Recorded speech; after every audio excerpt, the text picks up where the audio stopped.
भगवते वासुदेवाय नमः। हरे कृष्ण, राधे राधे। आइए आज के वीडियो में हम एकादशी व्रत कथा का श्रवण करेंगे। प्रेम से बोलिए विष्णु भगवान की जय। एकादशी व्रत कथा। एक बार एक राज्य में एक राजा रहा करता था। राजा बहुत ही बुद्धिमान और बलशाली था। राजा सदैव अपनी प्रजा का बहुत अच्छे से ध्यान रखता था। प्रजा भी अपने राजा को बहुत अधिक पसंद करती थी। राजा की 2 बेटियां थीं। राजा अपनी दोनों बेटियों से बहुत प्रेम करता था। राजा की छोटी बेटी देखने में बहुत सुंदर और आकर्षक थी और राजा की बड़ी बेटी छोटी बेटी के मुकाबले थोड़ा कम सुंदर थी। राजा की छोटी बेटी ग्यारस माता की पूजा किया करती थी और सभी लोग राजा की छोटी बेटी से बहुत प्रेम करते थे और बहुत प्रशंसा किया करते थे। राजा भी अपनी छोटी बेटी को बड़ी बेटी से अधिक प्रेम करता था, जिस कारण राजा की बड़ी बेटी को अपनी छोटी बहन से बहुत नफरत होने लगी थी। राजा की दोनों बेटियां जब बड़ी हो गई तब एक पड़ोसी राज्य में रहने वाला राजकुमार राजा की बड़ी बेटी के लिए रिश्ता लेकर आया। लेकिन जैसे ही उस राजकुमार ने छोटी बेटी को देखा तो वह राजकुमार छोटी बेटी पर आकर्षित हो गया और उससे पहली नज़र में प्रेम कर बैठा। उस राजकुमार ने राजा की बड़ी बेटी के साथ विवाह करने से मना कर दिया और उसने राजा से कहा कि मैं आपकी छोटी बेटी से विवाह करना चाहता हूँ। जिसके बाद राजा की बड़ी बेटी यह देखकर अपनी छोटी बहन से बहुत क्रोधित हो गई और राजा की बड़ी बेटी ने अपनी छोटी बहन को अपना सबसे बड़ा दुश्मन मान लिया। राजा की बड़ी बेटी ने अपनी छोटी बहन से बदला लेने का निर्णय लिया, जिसके लिए उसने अपनी छोटी बहन को जान से मारने का प्लान बनाया। राजा की बड़ी बेटी ने अपनी छोटी बहन को मारने के लिए सबसे पहले एक लड्डू में जहर मिलाकर अपनी छोटी बहन को दे दिया और उसको लड्डू खाने के लिए कहा। लेकिन लड्डू खाने के बाद भी छोटी बहन को कुछ नहीं हुआ। बड़ी बहन यह देखकर बहुत आश्चर्यचकित हो गई, लेकिन बड़ी बहन ने हार नहीं मानी और उसने जब रात में छोटी बहन अपने कमरे में सो रही थी तब एक मटके में सांप रखकर उस कमरे में छोड़ दिया। लेकिन सांप भी छोटी बहन का कुछ नहीं कर पाया। जिसके बाद बड़ी बहन ने अपनी छोटी बहन से कहा कि चलो हम लोग कुएं में से पानी भर कर लाते हैं। जिसके लिए वह अपनी छोटी बहन को पानी भरने के बहाने कुएं के पास ले गई और उसने अपनी छोटी बहन को कुएं में धक्का दे दिया। लेकिन छोटी बहन को तब भी कुछ नहीं हुआ, क्योंकि हर बार ग्यारस माता उसकी रक्षा कर रही थी और उधर बड़ी बहन अपने सारे प्रयासों के बाद असफल हो रही थी, जिससे वह बहुत क्रोधित होती जा रही थी। फिर उसने अपनी छोटी बहन के पास जाकर उससे खुद ही पूछा कि मेरी छोटी बहन, तुमको पता है भगवान ने सबकी मृत्यु एक निश्चित समय पर लिखी हुई है और कैसे तुम्हारी मृत्यु होगी, क्या यह तुम जानती हो?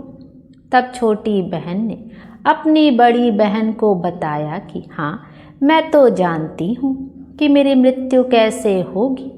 छोटी बहन से यह सुनकर बड़ी बहन मन ही मन बहुत प्रसन्न होने लगी और उसने अपनी छोटी बहन से कहा कि तो मुझे अपनी मृत्यु का राज बताओ। छोटी बहन ने अपनी बड़ी बहन से कहा कि मेरी मृत्यु तो एक तोते में है। जो तोते के गले में एक हार है, उससे मेरी मृत्यु होगी। जब तक कोई भी व्यक्ति तोते को मारकर वह हार अपने गले में पहनेगा तो मैं मूर्छित हो जाऊंगी, और जैसे ही उस हार को अपने गले से उतारेगा तो मैं वापस से जीवित हो जाऊंगी। अपनी छोटी बहन की मृत्यु का राज जानकर बड़ी बहन बहुत ही खुश हो गई और उसने अपनी छोटी बहन को मारने के लिए उसके पालतू तोते को ढूंढना शुरू कर दिया। छोटी बहन को इस बात का आभास हो गया था कि कोई उसकी जान लेना चाहता है, जिसके लिए वह अपने पिताजी के पास गई और उसने अपने पिताजी से कहा कि पिताजी, मेरी मृत्यु के बाद आप मुझे जलाइएगा मत, बल्कि आप मुझे अपनी पुरानी वाली हवेली में एक पलंग पर लिटाकर छोड़ दीजिएगा। अपनी छोटी लड़की की यह बात सुनकर राजा बहुत आश्चर्यचकित हो गए। राजा ने अपनी छोटी बेटी से पूछा, बेटी, तुम यह क्या कह रही हो? तब राजा की छोटी बेटी ने बताया, पिताजी, समय किसी के लिए नहीं रुका है, कब क्या हो जाए किसी को कुछ पता नहीं है। और फिर राजा ने अपनी छोटी बेटी से कहा कि तुम ऐसी बातें क्यों कर रही हो? 2-3 दिन में तो तुम्हारा विवाह है। लेकिन छोटी बेटी ने अपने पिताजी को ऐसा करने पर मजबूर कर दिया और उनसे वचन ले लिया। राजा ने भी अपनी छोटी बेटी की बात स्वीकार कर ली और 2-3 दिनों के बाद जब शादी का समय आया तब राजकुमार बारात लेकर राजा के घर आया और राजकुमार और राजा की छोटी बेटी का विवाह शुरू हो गया। जैसे ही राजा की छोटी बेटी राजकुमार के साथ फेरे लेना शुरू करती है तो उसकी बड़ी बहन अपनी छोटी बहन के कमरे में जाकर उसके तोते को पकड़ लेती है और उसको जान से मार देती है। तोते के गले में जो हार था उसको अपने गले में धारण कर लेती है। जैसे ही बड़ी बहन उस हार को अपने गले में धारण करती है तो उधर छोटी बहन 3.5 ही फेरे ले पाती है और वहीं पर बेहोश होकर गिर जाती है। जिसके बाद राजा ने बड़े बड़े हकीमों को बुलवाया और अपनी छोटी बेटी का इलाज करने के लिए कहा। राजा की बात सुनकर वैद्य ने जब छोटी बेटी को चेक किया तो राजा की बताया कि आपकी छोटी बेटी ना तो जीवित है और ना ही मरी हुई है। यह मैं पहली बार ऐसा देख रहा हूँ। राजा ने वैद्य और हकीम को यह बात बाहर बताने से मना कर दिया और उनको कहा कि अगर तुमने यह बात किसी को बाहर बताई तो हम तुम्हें फांसी दे देंगे। राजा ने अपनी छोटी बेटी को पुराने महल में जाकर एक पलंग में लिटा दिया और वहां पर कुछ सैनिक को तैनात कर दिया। वापस अपने महल पर आ गया। राजा की बड़ी बेटी अपने पिताजी के पास आई और कहने लगी कि पिताजी, अगर यह शादी संपन्न नहीं हुई तो आपकी इज्जत का क्या होगा? आप कहें तो मैं आपकी इज्जत बचाने के लिए राजकुमार से शादी करने के लिए तैयार हूँ। जिसके बाद राजा ने अपनी बड़ी बेटी की बात मान ली और राजा ने बड़ी बेटी को छोटी बेटी के कपड़े पहनाकर मंडप पर भेज दिया। लेकिन राजकुमार यह जान गया कि यह राजा की छोटी बेटी नहीं है, बल्कि यह राजा की बड़ी बेटी है। लेकिन जब राजकुमार ने शादी करने से मना किया तो सभी लोगों ने राजकुमार को विवश करके राजा की बड़ी बेटी से बचे हुए फेरों को संपन्न करा दिया और विवाह करवा दिया, जिसके बाद राजकुमार राजा की बड़ी बेटी को अपने महल ले गया। राजकुमार राजा की बड़ी बेटी से ना तो बात करता था, ना ही उसको पसंद करता था और ना ही उसके आसपास भटकता था। और राजकुमार ने यह फैसला लिया था कि वह अपनी प्रेमिका को ढूंढ कर रहेगा और यह जान कर रहेगा कि उसके साथ हुआ क्या है। एक दिन राजकुमार अपने घोड़े पर सवार होकर राजा के पुराने महल के पास पहुंच गया, जहां पर उसने कुछ सैनिकों को देखा। महल के पास पहुंचकर राजकुमार ने जब महल को ध्यान से देखा तो वह समझ गया कि यह तो हमारे ससुर जी का महल है। तब राजकुमार ने सैनिकों से पूछा, तुम लोग यहाँ क्या कर रहे हो और इस महल के अंदर उस पलंग में कौन लेटा है? जिसके बाद सैनिकों ने बताया कि यहाँ पर राजा की छोटी बेटी लेटी है। यह सुनकर राजकुमार बहुत प्रसन्न हो गया और वह तुरंत अपनी प्रेमिका के पास पहुंच गया और उसकी सेवा करने लगा। जैसे ही रात हुई तो राजा की छोटी बेटी उठकर खड़ी हो गई। राजकुमार यह देखकर बहुत खुश हो गया और उसने अपनी प्रेमिका से पूछा कि तुम यहाँ क्या कर रही हो? तुम मेरे साथ मेरे घर चलो।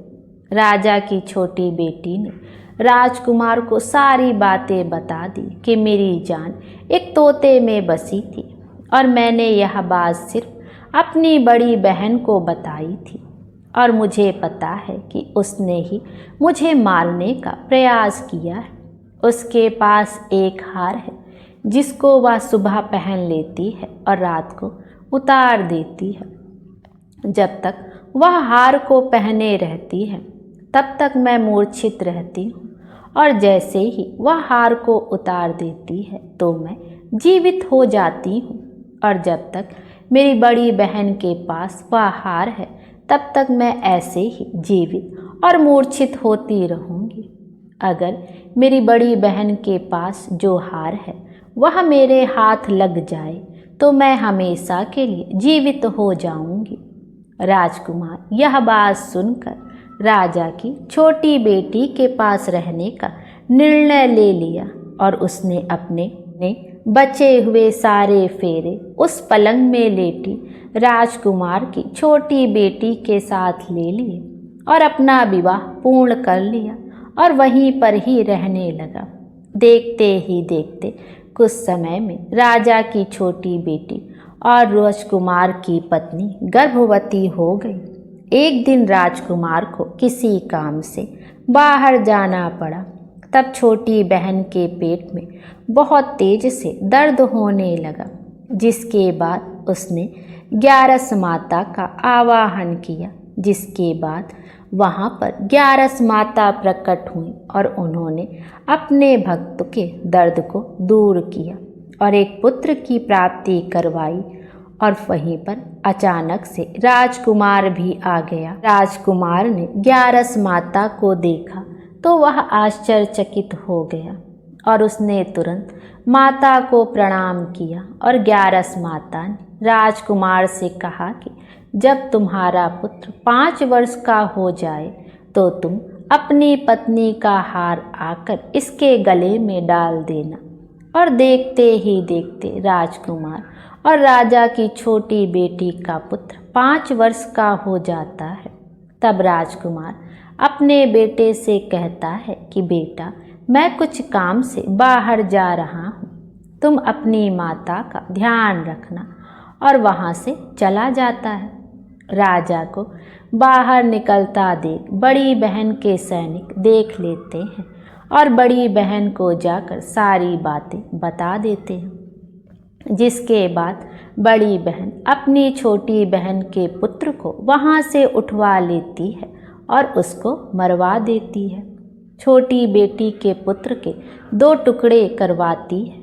पहला टुकड़ा चक्की के पास छुपा देती है और दूसरा टुकड़ा अपनी पलंग के नीचे रख लेती है। अब 11 माता भिखारी का रूप लेकर आती हैं। एक भिखारी का रूप रखकर वह बड़ी बहन के पास चली जाती हैं, जिसके बाद वहाँ पर भिक्षा मांगने लगती हैं।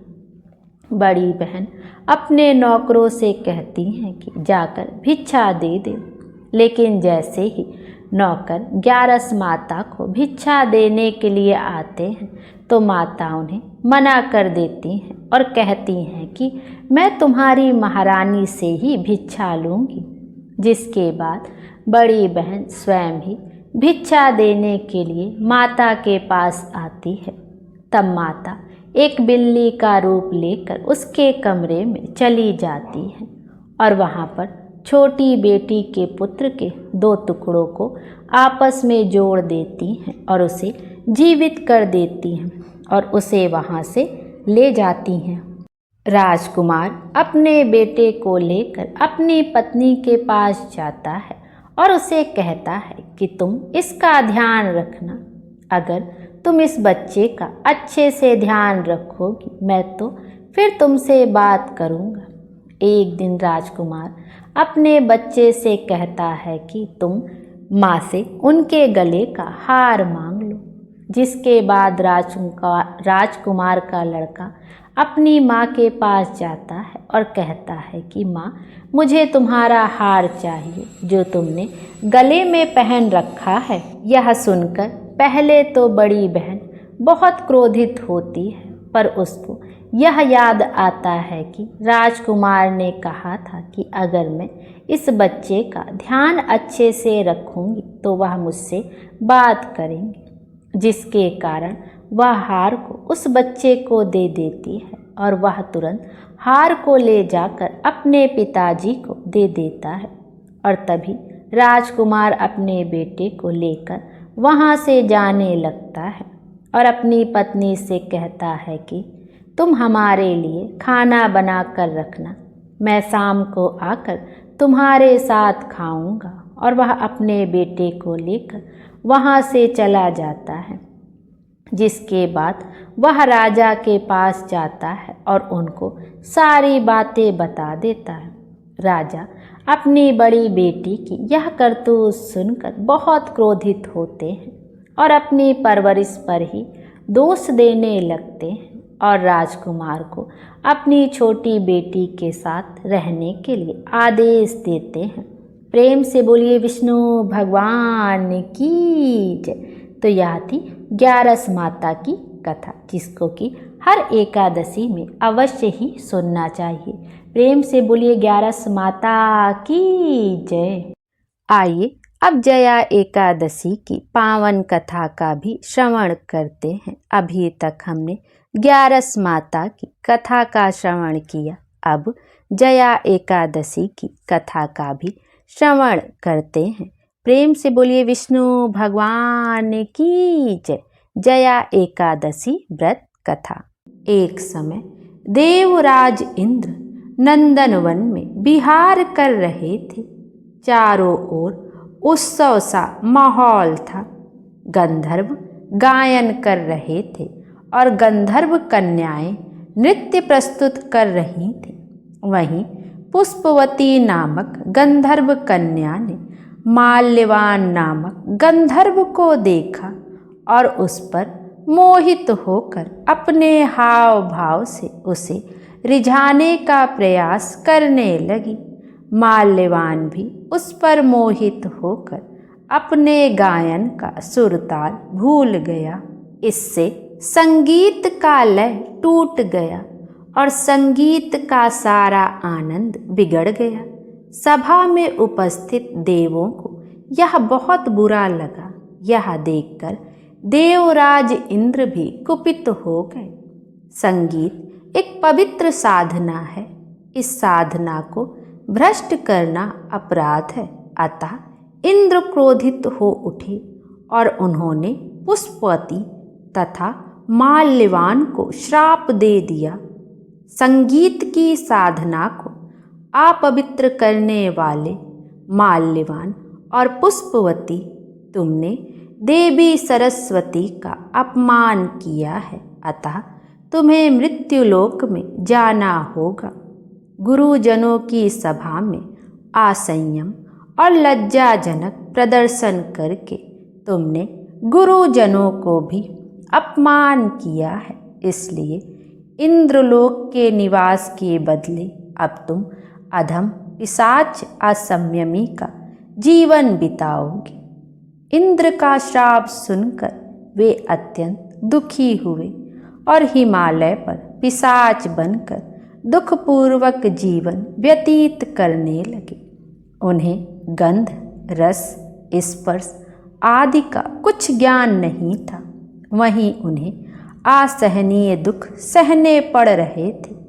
रात दिन में उन्हें एक क्षण भी निद्रा नहीं आती थी। उस स्थान पर अत्यंत सर्दी थी, जिसके कारण उनके रोम खड़े हो जाते थे, हाथ पैर सुन्न हो जाते थे, दांत किटकिटाने लगते थे। एक दिन पिशाच ने अपनी स्त्री से कहा, ना मालूम हमने पिछले जन्म ने कौन से पाप कर्म किए जिससे हमें इतनी दुखदाई यह पिशाच योनि प्राप्त हुई है। पिशाच योनि से नरक के दुख सहना उत्तम है। इसी प्रकार अनेक विचारों को करते हुए वे अपने दिन व्यतीत करने लगे। दय योग से एक बार माघ मास के शुक्ल पक्ष की जया नामक एकादशी के दिन इन दोनों ने कुछ भी भोजन ना किया और ना कोई पाप कर्म ही किया। उस दिन केवल फल फूल खाकर ही दिन व्यतीत किया और महान दुख के साथ पीपल के वृक्ष के नीचे बैठ गए। उस दिन सूर्य नारायण अस्ताचल को जा रहे थे। वह रात्रि इन दोनों ने एक दूसरे से सटकर बड़ी कठिनता से काटी।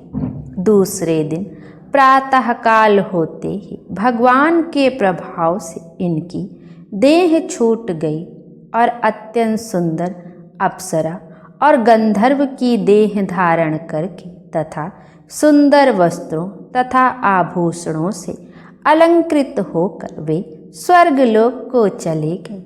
उस समय आकाश में देवगण तथा गंधर्व उनकी स्तुति करने लगे। नागलोक में जाकर इन दोनों ने देवराज इंद्र को प्रणाम किया। इंद्र को भी उनके रूप में देखकर महान आश्चर्य हुआ और उन्होंने पूछा, तुम्हें पिशाच योनि से किस प्रकार मुक्ति मिली, उसका पूरा वृतांत मुझसे कहो। इस पर माल्यवान बोला, हे देवेंद्र, भगवान विष्णु के प्रभाव तथा जया एकादशी के व्रत के पुण्य से हमारी पिशाच योनि छूटी है। इंद्र बोले, हे माल्यवान, एकादशी व्रत करने से तुम लोग पिशाच की देह को छोड़कर पवित्र हो गए हो, इसलिए हम लोगों के भी वंदनीय हो गए हो, क्योंकि शिव तथा विष्णु भक्त हम लोगों के वंदना करने योग्य हैं। अतः आप दोनों धन्य हैं। अब आप आनंद के साथ विहार करो।